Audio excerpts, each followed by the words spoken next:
नमस्ते दोस्तों, स्वागत है आपका मैनचेस्टर के ऐतिहासिक ओल्ड ट्रैफर्ड मैदान से, जहां आज भारत और इंग्लैंड के बीच 5 टेस्ट मैचों की सीरीज का चौथा टेस्ट शुरू होने जा रहा है। ये सीरीज अभी 2-1 से इंग्लैंड के पक्ष में है और भारत के लिए ये टेस्ट बेहद महत्वपूर्ण है। पिच रिपोर्ट और टॉस। ओल्ड ट्रैफर्ड की पिच हमेशा से बल्लेबाजों और गेंदबाजों के बीच संतुलन बनाए रखती है। हल्की हरी घास सुबह के सत्र में तेज गेंदबाजों को मदद दे सकती है, खासकर स्विंग और सीम मूवमेंट के साथ। लेकिन अगर बल्लेबाज शुरुआती 1-1.5 घंटा निकाल लेते हैं तो ये पिच बल्लेबाजी के लिए स्वर्ग बन सकती है। भारत की बल्लेबाजी इस सीरीज में शानदार रही है, खासकर यशस्वी जायसवाल, केएल राहुल और शुभमन गिल ने अच्छा प्रदर्शन किया है। लेकिन इंग्लैंड की गेंदबाजी, जिसमें जोफ्रा आर्चर, क्रिस वोक्स और बेन स्टोक्स शामिल हैं, हर बार चुनौती पेश करती है। टॉस का समय हो गया है। बेन स्टोक्स और शुभमन गिल मैदान पर हैं। सिक्का हवा में और ये भारत के पक्ष में। शुभमन गिल ने टॉस जीता है और भारत ने पहले बल्लेबाजी का फैसला किया है। यह एक बड़ा और साहसिक निर्णय है। इस पिच पर पहले बल्लेबाजी करना जोखिम भरा हो सकता है, क्योंकि सुबह की नमी और बादल गेंदबाजों को मदद दे सकते हैं। लेकिन अगर भारत शुरुआती घंटे निकाल लेता है तो वे 350-400 रनों का स्कोर खड़ा कर सकते हैं।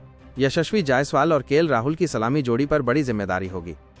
पहला सत्र सुबह 11 बजे लोकल समय। खेल शुरू होने जा रहा है। जोफ्रा आर्चर के हाथ में नई गेंद। यशस्वी जायसवाल स्ट्राइक पर। पहली गेंद। क्या गेंद थी! बाहर की ओर स्विंग जायसवाल ने सावधानी से छोड़ दिया। आर्चर की रफ्तार 142 किलोमीटर घंटा के आसपास। आर्चर की लय और गति कमाल की है। इस सीरीज में उनकी वापसी के बाद से ही वो बल्लेबाजों के लिए परेशानी बने हुए हैं। जायसवाल को बहुत सतर्क रहना होगा। पहला ओवर मेडन। आर्चर ने 4 गेंदें बाहर की ओर स्विंग कराईं और 2 गेंदें ऑफ स्टंप पर थीं। जायसवाल ने सभी को सम्मान दिया।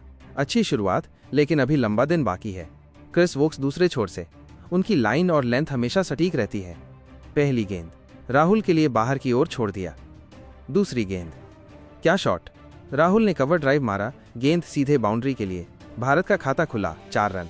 केएल राहुल की वो क्लास। जब वो इस तरह के ड्राइव खेलते हैं तो गेंदबाज के पास कोई जवाब नहीं होता। इतना सहज और शानदार। आर्चर अब जायसवाल को टारगेट कर रहे हैं। छोटी गेंद बाउंसर। जायसवाल ने नीचे झुककर बचाया। अगली गेंद लगभग कैच। गेंद बल्ले का किनारा लेते हुए स्लिप की ओर गई, लेकिन जो रूट के हाथों से छिटक गई। जायसवाल भाग्यशाली रहे। ये इंग्लैंड के लिए बड़ा मौका था। रूट स्लिप में आमतौर पर ऐसे मौके नहीं छोड़ते।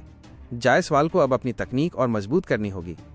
10 ओवर के बाद 10 ओवर पूरे और भारत ने बिना विकेट खोए 30 रन बना लिए हैं। राहुल 20 और जायसवाल 10 रन पर। यह एक सधी हुई शुरुआत है, लेकिन इंग्लैंड के गेंदबाज अभी भी खतरनाक दिख रहे हैं।